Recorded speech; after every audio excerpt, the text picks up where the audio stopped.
عليم حكيم سبحانك لا فهم لنا إلا ما فهمتنا إنك أنت الجواد الكريم محترم حاضرين আল্লাহ সুবহানাহু ওয়া তাআলা আমাদেরকে আমানত বলতে একটা জিনিস দান করেছেন।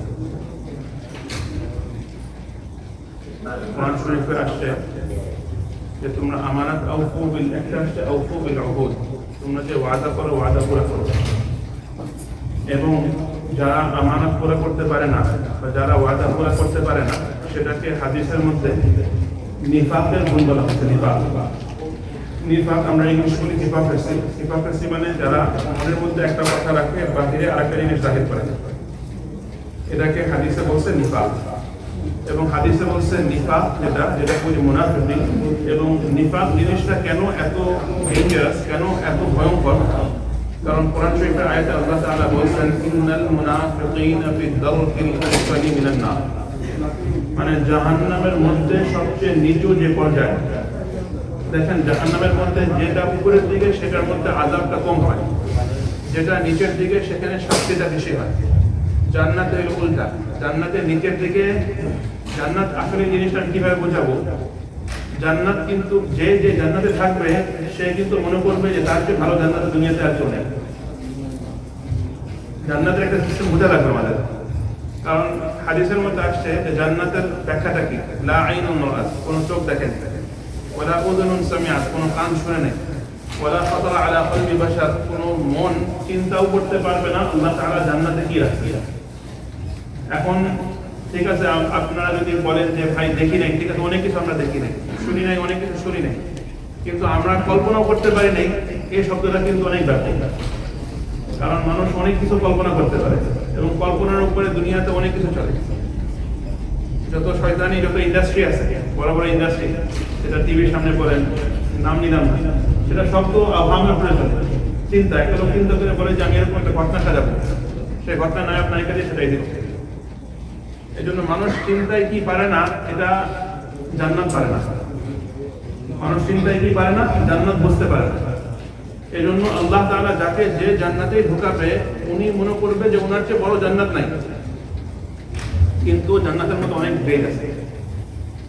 এবং জান্নাতের সর্বোত্তম যে গ্রেডটা, সেই গ্রেডের ব্যাপারে আমরা সবসময় শুনে থাকি যে একজন হাফিজুল কোরআন, যে কোরআনকে ইজ্জত দিয়েছে, কোরআনের হালালকে হালাল মানছে, কোরআনের হারামকে হারাম মানছে মানে সে শিখে নাই, সে মানছে। অনেকে শিখতে পারে, অনেকে মানতে পারে না। সে হালালকে হালাল জানছে মানে কি? সে কোরআনের হালাল অনুযায়ী সে আমল করছে জিন্দেগিতে, এবং কোরআনের যেটা হারাম, সে হারাম থেকে সে নিজেকে বিরত রাখছে।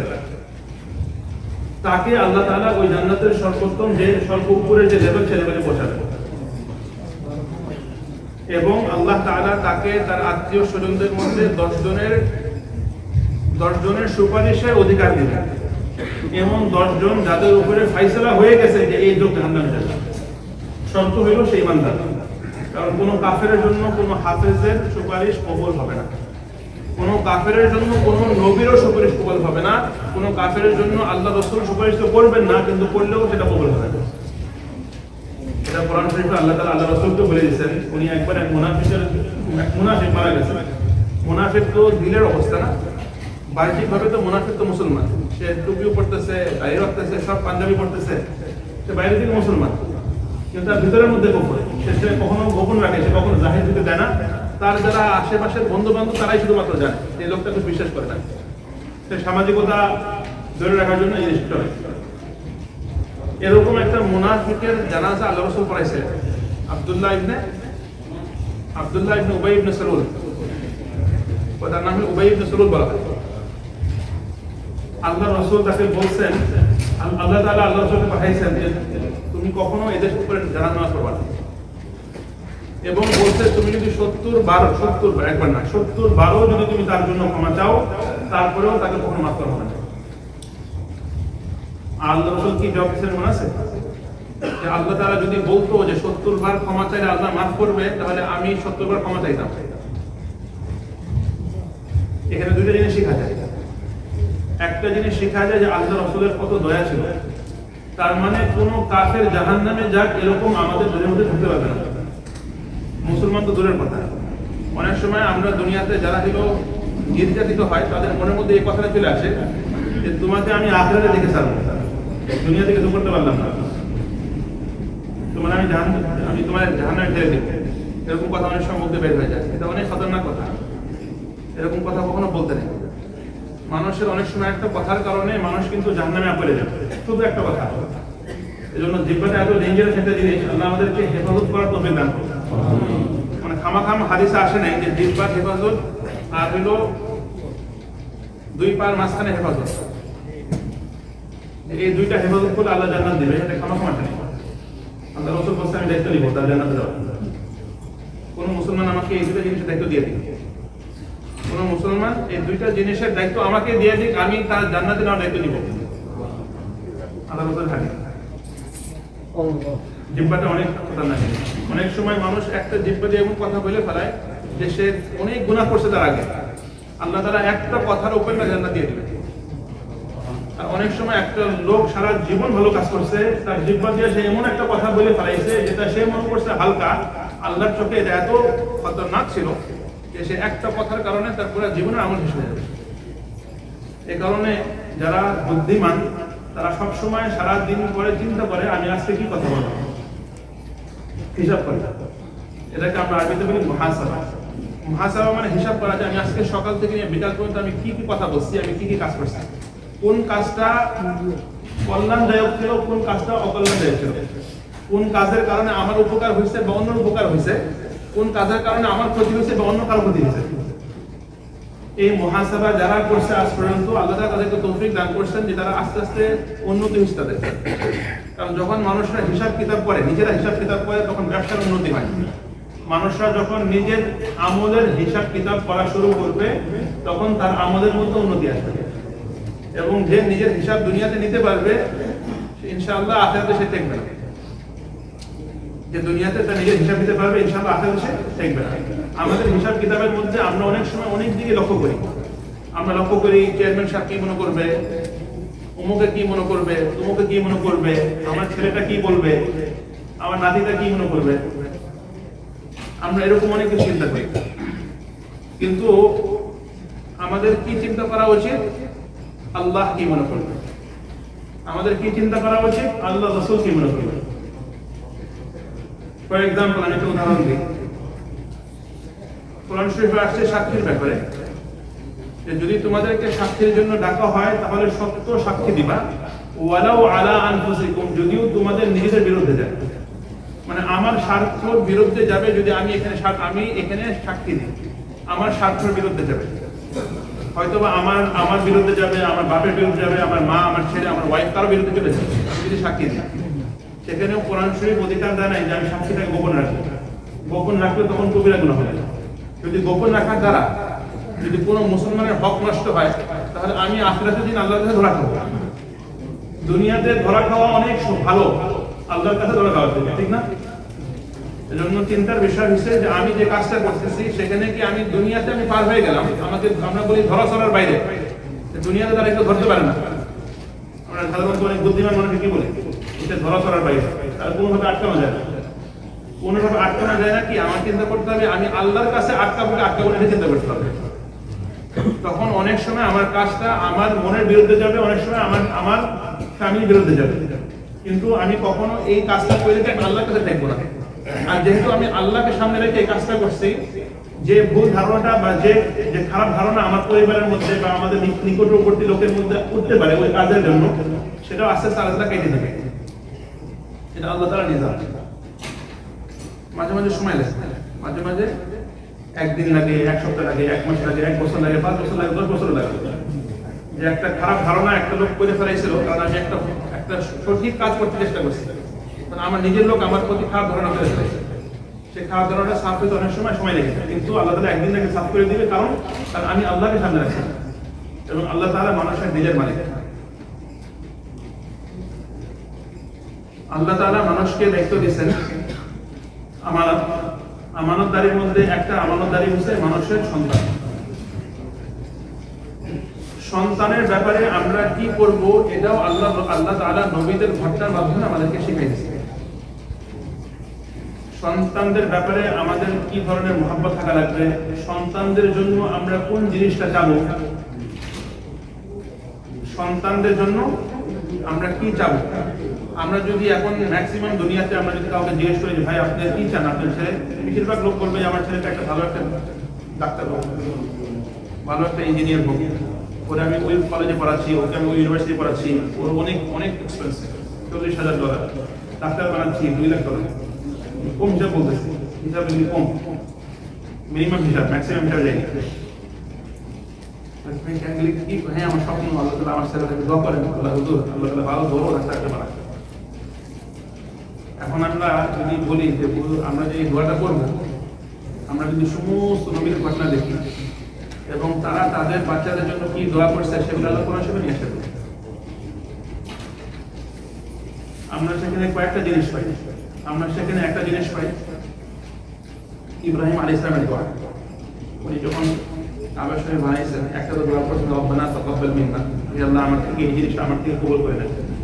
যেটা আমরা যে কোনো নেক আমল করে দোয়াটা করি, যে প্রথমে বলি আল্লাহ আমার থেকে এই জিনিসটা কবুল করেন। আমি মনে করছি আমি অনেক ভালো কাজ করছি, কিন্তু আমার ভালো কাজটা নিয়ত সহি ছিল কিনা, যেভাবে করলে আল্লাহ খুশি হবে সেভাবে করছে কিনা আমি জানি না, আমি কিভাবে জানি।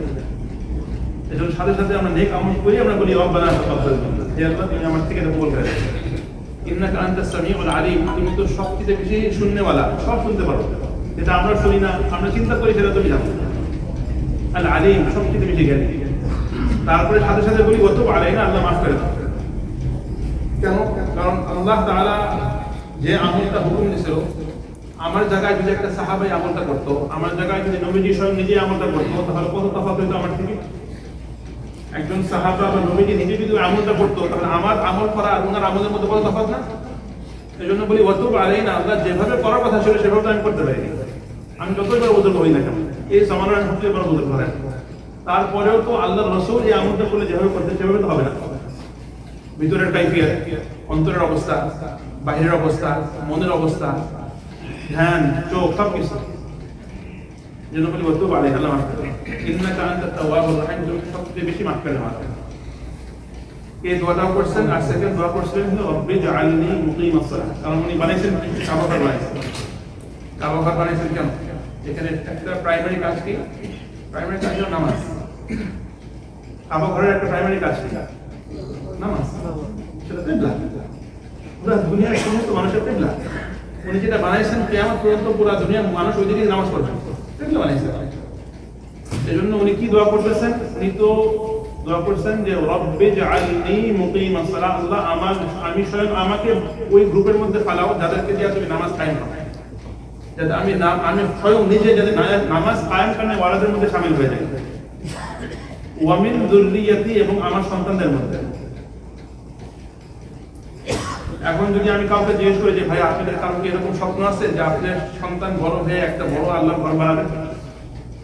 হয়তো আমরা এরকম চিন্তা করি, কিন্তু আমি ইব্রাহিম আলাইহিস সালামের কথা বলতেছি যে উনি এই চিন্তা করছিলেন। ওনাকে আল্লাহ বলছিলেন যে তোমার সব সন্তানরা দিনদার হবে না। যখন উনি বুঝতে পারছেন যে আমার সব সন্তানরা দিনদার হবে না, উনি সব সন্তানদের জন্য একটা দোয়া করেন নাই।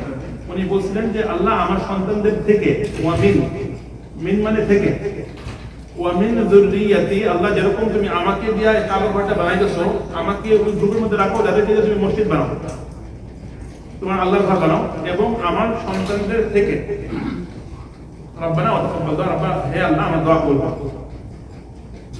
তার মানে একজন নবীর কাছে এমন সন্তান যে সন্তান মসজিদ কায়েম করবে, এটা তার কাছে বেশি গুরুত্বপূর্ণ ছিল একজন সন্তান যে অনেক পয়সা কামাবে তার থেকে।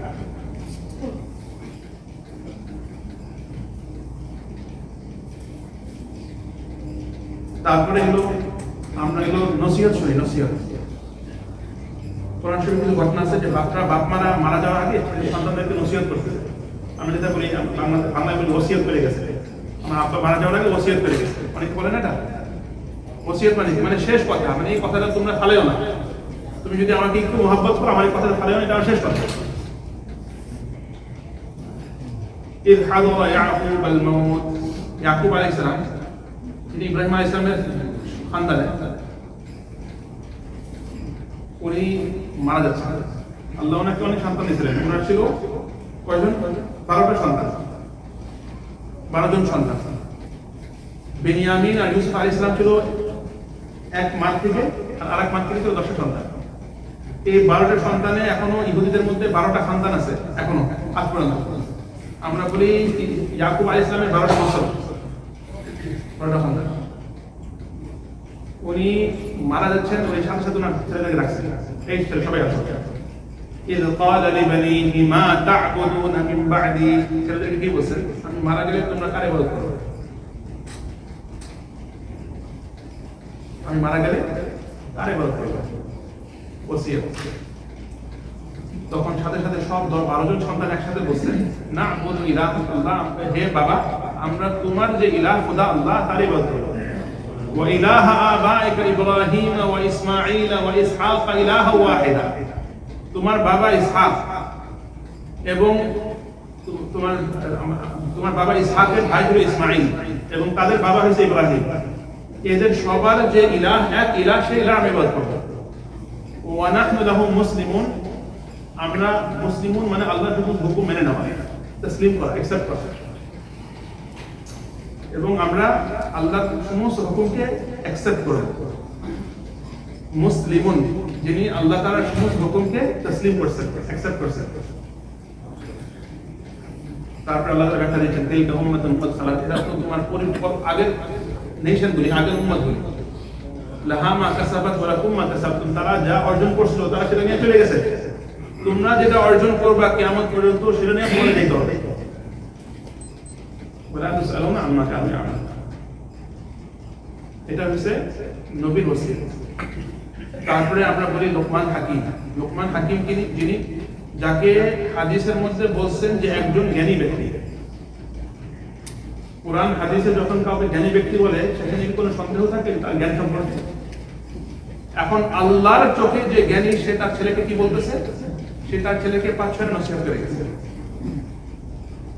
একটা নসিহত কি করছে যে ওয়াসাইনাল ইনসানা বিওয়ালিদাইহি, তোমার বাবা মা, খাস করে তোমার মা, হামালাতহু উম্মুহু ওয়াহনান আলা ওয়াহনিন ওয়া ফিসালুহু ফি আমাইনি আন ইশকুর লি ওয়া লিওয়ালিদাইহি। একটা তো তোমাকে পেটে পাড়ার কষ্ট, তারপরে তোমাকে দুধ পান করার কষ্ট, তারপরে বলতেছেন যে এত কষ্ট করার পরে আগে আল্লাহ শুকর করো, তারপরে মার শুকর করো। কিন্তু তারপরে বলে দিয়েছেন যে শুকর তো করবা, কিন্তু এই যে মুহাব্বত, এই মুহাব্বত যাতে কখনো তোমার এবং আল্লাহর মাঝখানে বাধা না হয়। ওয়াইন জাহাদাকা আলা আন তুশরিকা বি, যদি এই বাপ মা আবার কোনোদিনও মেহনত করে তোমাকে আল্লাহর সাথে শিরিক করানোর জন্য, মা লাইসা লাকা বিহি ইলম, যে সম্পর্কে তোমার কোনো ইলম নেই, ফালা তুতি'হুমা, কখনো তাদেরকে অনুসরণ করবা না। অনেক সময় মানুষ বলে ফেলায় যে ভাই আমি তো এটা করতে চাই কিন্তু আমার বাবা মা করতে চায় না, আমি এটা জবাবে দেব ভাই এই জব, এই ওজোর আল্লাহর সামনে পেশ করলে আল্লাহ কবুল করবেন না। এই ওজোর আল্লাহ কবুল করবেন না, যে আমি করতে চাই কিন্তু আমাকে করতে দেন। যতক্ষণ পর্যন্ত জবরদস্তি করে ফোর্স না করে, খালি মুখ দিয়ে বলতেছে, কোন একটা ভালো কাজ করার ক্ষেত্রে, কোন একটা আমলে নেক আমলের ক্ষেত্রে বলছে করিস না করিস না, তাই মুখ দিয়ে বলতেছে কিন্তু জোর করতেছে না, জবরদস্তি করতেছে না, বাসার থেকে বের করে দিব এরকম সেট করতেছে না, ততক্ষণ পর্যন্ত ওই ওজোর আল্লাহর কাছে অ্যাকসেপ্ট হবে না। কেন? এই কোরআন শরীয়ত থেকে ওয়াইন জাহাদাকা আলা আন তুশরিকা বিহি, তোমাকে 2 বছর তোমাকে পেটে বাঁধছে, 10 মাস 9 মাস 10 মাস, তারপরে 2টা বছর কষ্ট করছে, কোনো ঘুম ছাড়া সবকিছু করছে, এবং তার পজিশন দুনিয়ার মধ্যে সবকিছু হাই, কিন্তু এও যদি চেষ্টা করে তোমাকে আল্লাহর সাথে শিরিক করার জন্য, সেটা কখনো করতে পারবে না। কিন্তু করতে পারবে না মানে না যে তুমি তার সাথে খারাপ ব্যবহার করবা, পারবে না। ওয়াসাহিবহুমা ফিদ দুনিয়া মা'রুফা, দুনিয়াতে তোমরা উভয়ের সাথে ভালো ব্যবহার করবে, কিন্তু অনুসরণ করবা কার? ওয়াত্তাবি' সাবিলা মান আনাবা ইলাই, ওই লোকের অনুসরণ করবা যে তোমাকে আমার কাছে নিয়ে আসবে। ইলাইয়া মারজিউকুম, কারণ ঘুরে ফিরে তুমি দুনিয়া থেকে তোমার বিদায় নিতে হবে এবং আমার কাছে ফিরে আসবে। আমার কাছে আসলে আমি তোমাকে ছেড়ে দিব না, আমি তোমাকে বলবো তুমি দুনিয়া কি কাজ করি পারতা। মানে হিসাব কিতাব আল্লাহ সমান করে দিচ্ছে। যদি ভয় করা লাগে আল্লাহর হিসাব কিতাবে ভয় করা লাগবে, আল্লাহর হিসাব।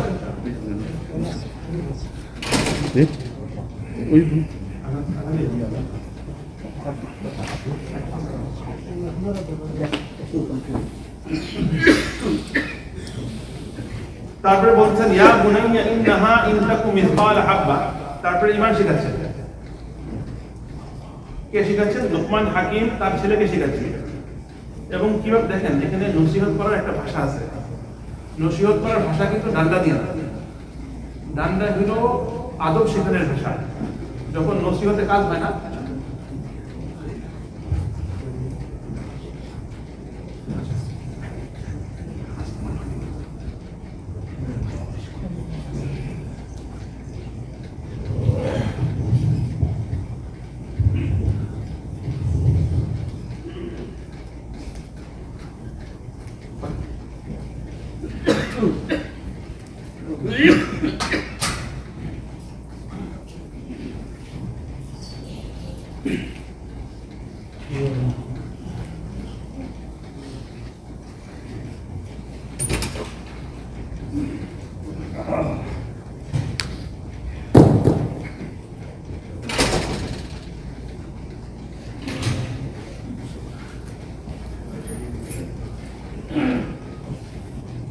Allahu Akbar, Allahu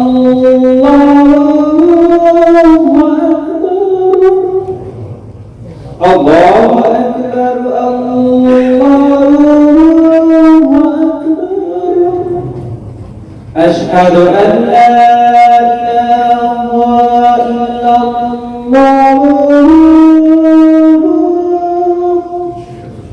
ashhadu an la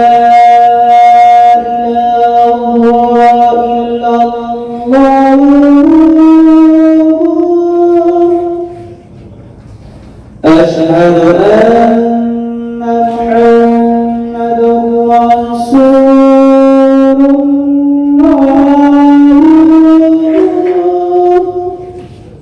أشهد أن محمد رسول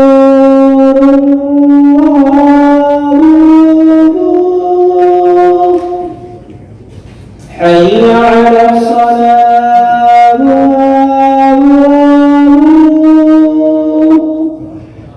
حي على الصلاة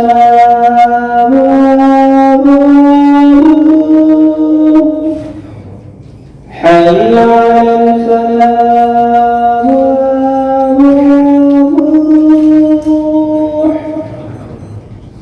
حي على الفلاح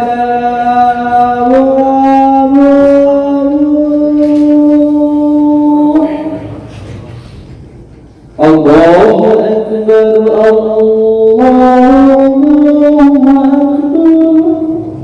لا إله إلا الله.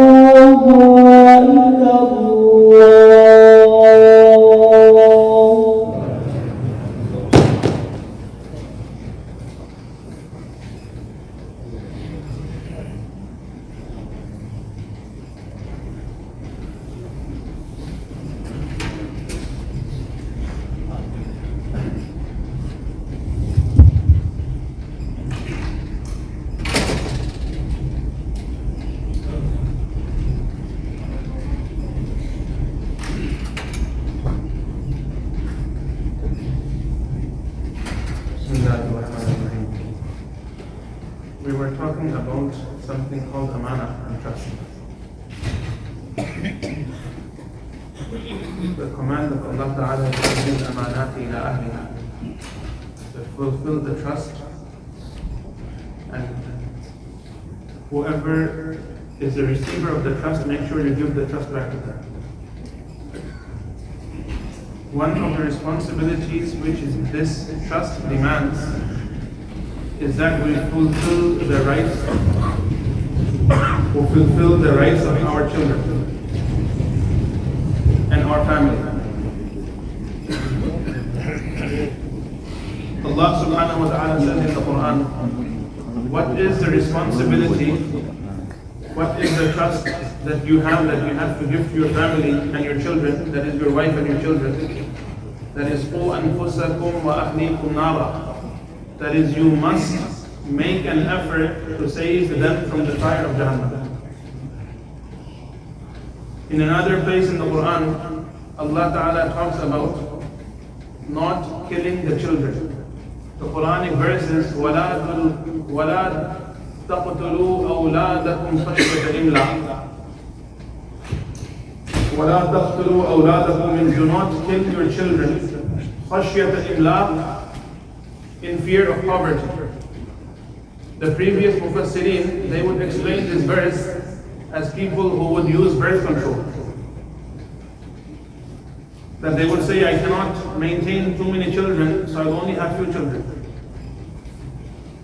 But Mufassirin nowadays, they explain, if a person out of fear of what his or her child is going to eat, if they do not make an effort to teach them deen and only leave them to learn the academics and other education in which there is no symbol or symptom of Islam, then basically they are throwing their children into Jahannam.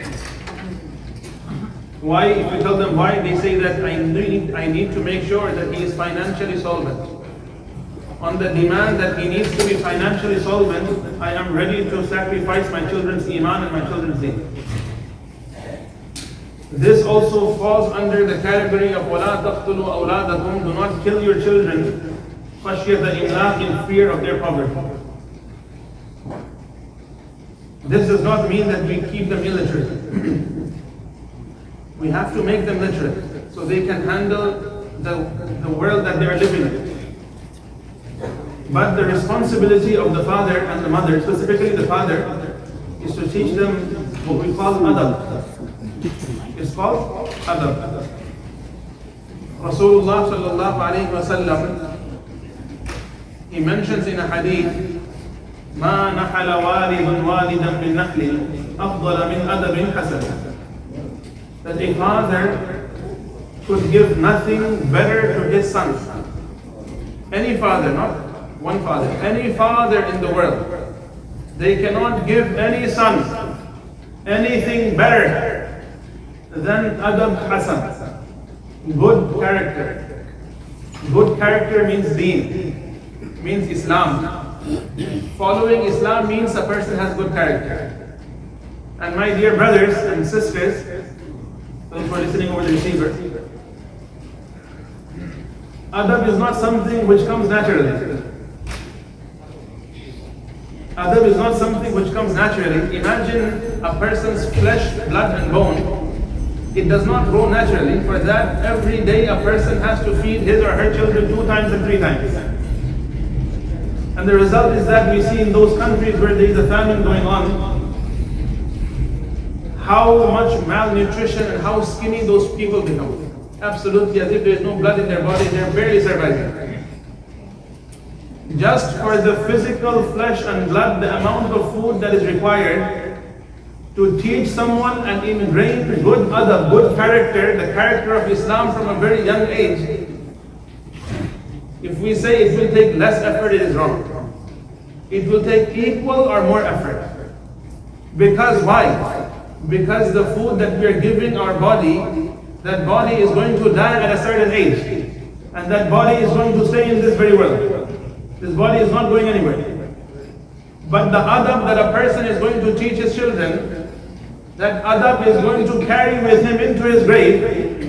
It is going to wake up with him on the day of Qiyamah. And it is going to become the means of him either attaining eternal success or eternal failure. That is why we have to turn our attention to how did the Anbiya, how did the prophets, and how did the pious people of the past whom the Hadith and the Quran discusses, how did they do the tarbiyah of their child? How did they educate their child? That is something that we have to look at. And we as Muslims will have to follow the same pattern if we wish to achieve success in our family life. Otherwise, there is no limit to how many doctors and lawyers and engineers the world has produced, and how many more the world will produce till Qiyamah. But when it comes to pious children, when it comes to good children, the world has not seen many. Children who have become a means of spreading deen in the world. Children who have become means of stopping some type of misguidance. Children who have become means of saving nations. Those are also human children. They did not fall from the sky. And no one is coming from the sky until the day of Qiyamah. Allah Ta'ala closed that door. Rasulullah Sallallahu Alaihi Wasallam was the final messenger. So if we want to see any changes in our time, it will have to come either through us or through our children. So depending on how much change in this world that we want to see come into existence, that is the amount of effort and investment we have to do behind our children. That is why what we say, we tell the Muslim Ummah that make the intention of making your child a Hafiz of Quran, and then follow up with that intention and make him someone who understands the Quran, alim of deen. And then just becoming alim, ilm is knowledge. Ilm is knowledge, but we need to be on top of them to make sure they are practicing on that knowledge. Sometimes a father says that my son, he has studied for 7 years in the madrasa, but when it comes to Fajr, I go for Fajr, but my son is sleeping at home. It happens. Why? Because ilm is knowledge. But then tarbiyah is the application of that knowledge, so we have to be on top of our children to make sure the tarbiyah is done. Usually if we can enforce the tarbiyah up to a certain age, Shaykh Zakaria rahimahullah, he has written a book by the name of Aap Biti.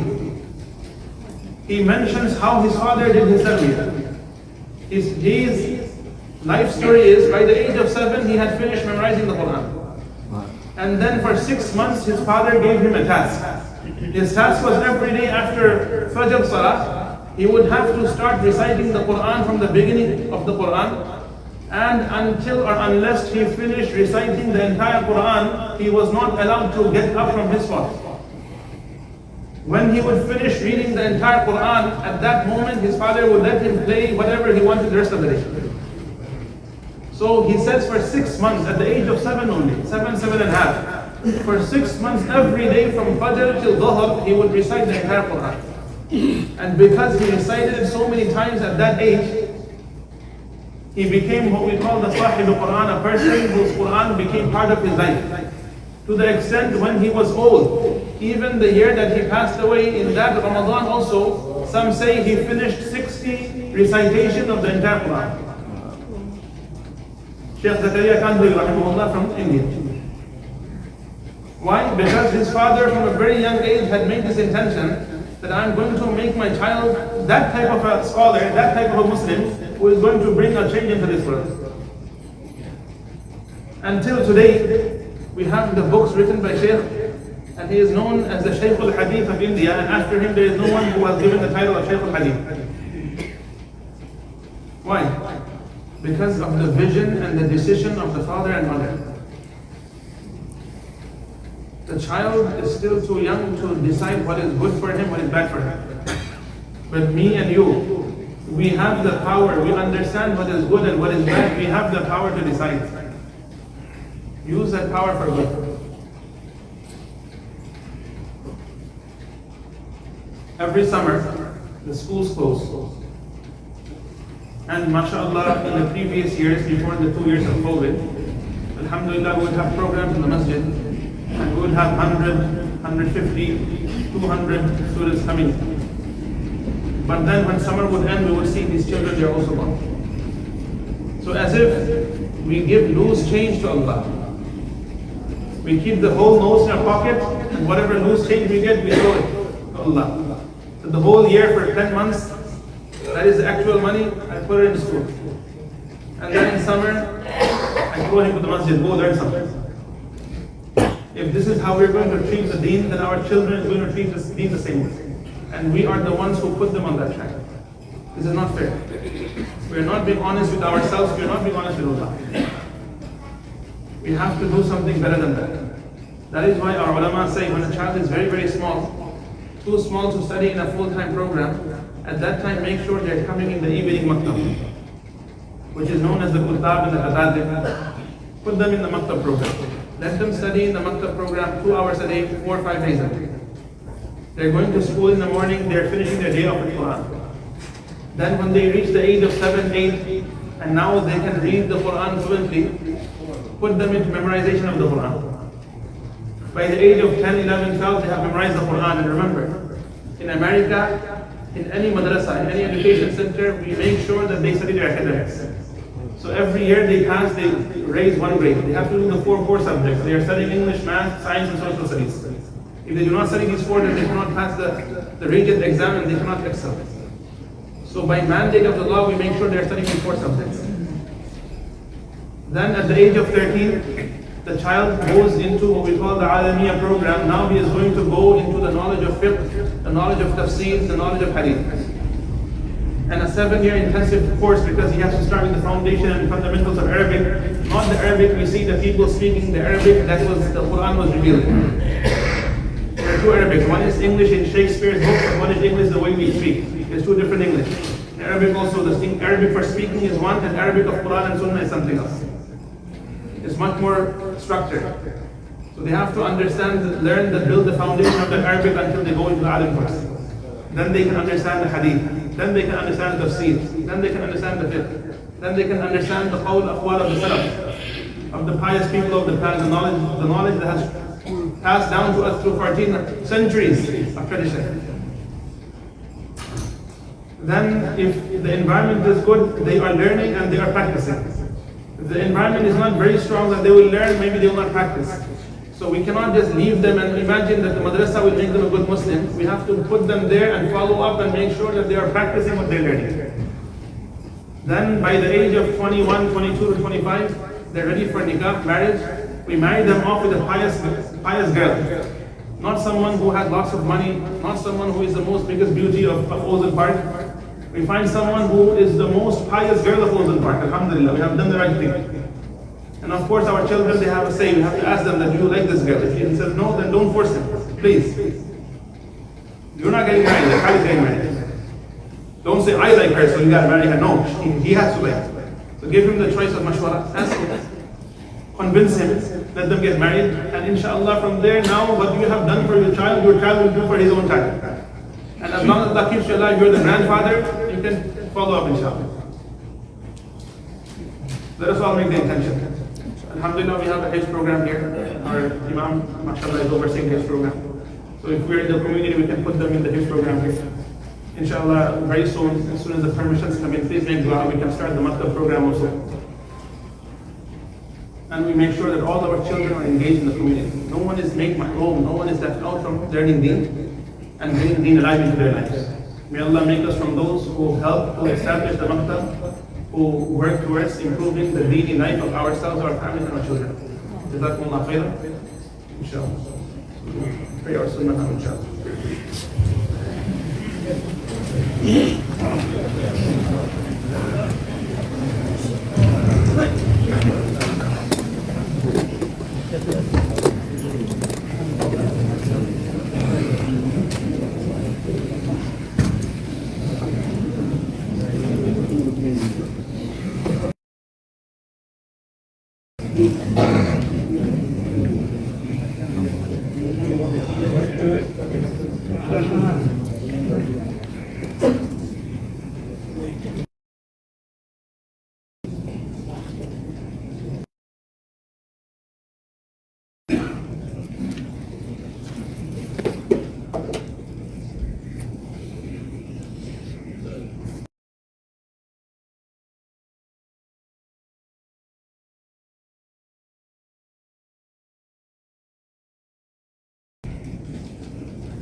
السلام عليكم ورحمة الله وبركاته.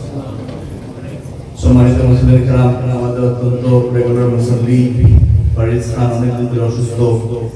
উনি এখন new York প্রেসবিটারিয়ানে transfer হয়েছেন। উনি ব্যক্তিগতভাবে একটা message পাঠিয়েছেন, আমরা সবাই ওনার জন্য দোয়া করবো যাতে আল্লাহ তাআলা ওনাকে কুইক রিকভারি দেন ইনশাআল্লাহ। আমরা সবাই বলি আমিন। A prominent regular Muslim has been sick for a while. He has been transferred to New York Presbyterian. We have sent a personal message to make dua for him, that Allah Ta'ala give him quick recovery. Let us all make dua for him, inshallah. আর একটি গুরুত্বপূর্ণ এলান, আমাদের এলাকার কিছু youth ভাইরা Covid অথবা অন্যান্য কারণে অনেক মুসল্লি কমিউনিটি মেম্বারকে আমরা হারিয়েছি। ওনাদেরকে জিয়ারতের জন্য এই রোববার ডিরেক্ট কেয়ার হোম কেয়ারের সামনে থেকে 77 স্ট্রিট ওনারা একটা গ্রুপ যাবেন ওয়াশিংটন মেমোরিয়ালে। আমরা যারা অংশগ্রহণ করতে চাই বা যাদের গাড়ি নাই, আমাদের মেয়র যারা আছেন ওখানে, আমরা জিয়ারতে শরীক হতে পারবো। 77 স্ট্রিট রবিবার 10:30টার সময় গ্রেট ডিরেক্ট কেয়ারের সামনে ওনারা যাবেন। আমরা সবাই যারা ইচ্ছুক যেতে পারি ইনশাআল্লাহ। A tour has been arranged by the youth of this community to visit those who have passed away and in Washington Memorial. If you're interested, please join them on Sunday at 10:30 by direct home care on 77th Street, inshallah. সম্মানিত মুসলিম کرام, একটু একটু করে বাড়তেছে। গত সপ্তাহে আমরা মসজিদের জন্য 3181 টাকা দান করেছি। আমাদের সেকেন্ড এবং থার্ড ফ্লোর বাইরে একটা সক্রিয় হাত আমাদের এই বৃদ্ধি। আমরা আজকেও সবাই একটু মসজিদের ব্যাগগুলো হাঁটাই। সেকেন্ড এবং থার্ড ফ্লোরে যাদের পাশে ব্যাগ আছে, আমরা তাড়াতাড়ি উঠে মসজিদের ফান্ড কালেকশনে সহায়তা করি। আস্তে আস্তে ব্যাগ হাঁটাই, যাতে দেরি করে যে বাইরে আসছেন ওনারাও যাতে মসজিদে দান করার সুযোগ পান। আমরা সবাই মিনিমাম $5 করে দান করার চেষ্টা করি। Let us all donate to the masjid at least $5 at every Jummah, inshallah. Brothers and second and third floor, please help collecting the khadims of the masjid. It is very much appreciated when you pass the bags. It does help collect a little bit more. Please help us out, collect for the masjid, inshallah. Jazakumullahu khairan.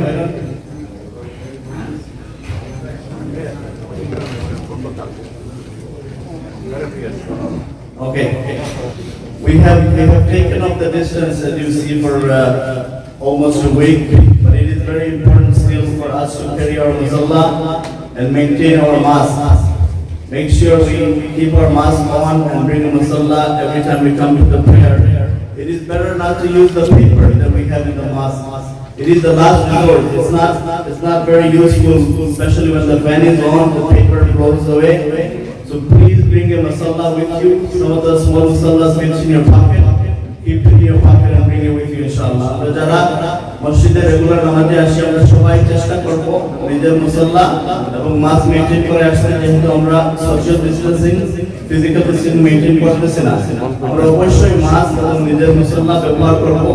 আর মসজিদে যাওয়া কাগজ খুব একটা ব্যবহারে আসে না, যেটা বিশেষ করে যেহেতু ফ্যান চলে, এগুলো ব্রোম হয়ে যায়। আমরা নিজের মুসাল্লা নিয়ে আসতে চেষ্টা করবো ইনশাআল্লাহ। পকেট মুসাল্লা তো বেটার। আসসালামু আলাইকুম।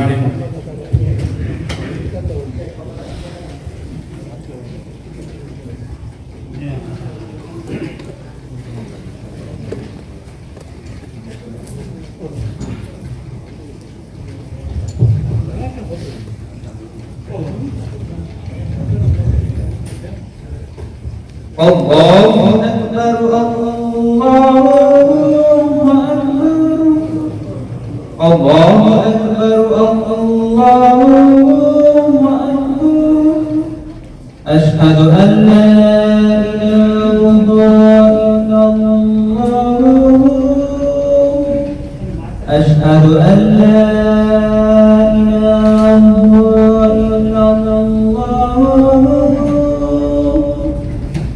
أشهد أن محمدا رسول الله أشهد أن محمدا رسول الله حي على الصلاة حي على الصلاة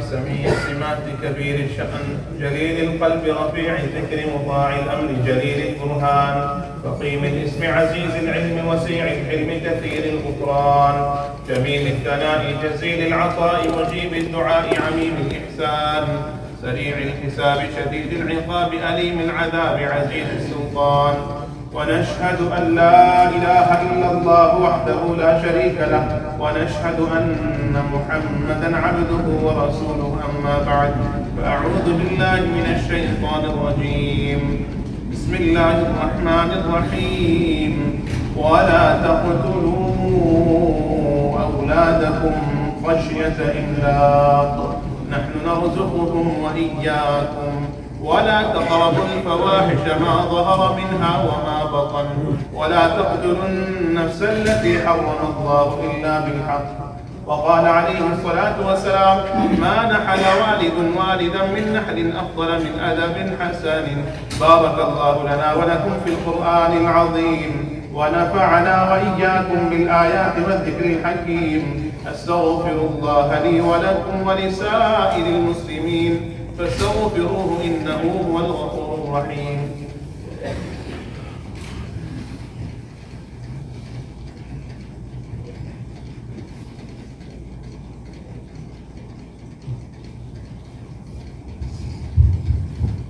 إن الحمد لله نحمده ونستعينه ونستغفره ونؤمن به ونتوكل عليه ونعوذ بالله من شرور أنفسنا ومن سيئات أعمالنا من يهده الله فلا مضل له ومن يضلل فلا هادي له ونشهد أن لا إله إلا الله وحده لا شريك له ونشهد أن محمدا عبده ورسوله أما بعد فأعوذ بالله من الشيطان الرجيم إن الله وملائكته يصلون على النبي يا أيها الذين آمنوا صلوا عليه وسلموا تسليما اللهم صل على محمد عبدك ورسولك وصل على المؤمنين والمؤمنات والمسلمين والمسلمات قال النبي صلى الله عليه وسلم أرحم أمتي بأمتي أبو بكر وأشدهم في أمر الله عمر وأصبرهم حياء عثمان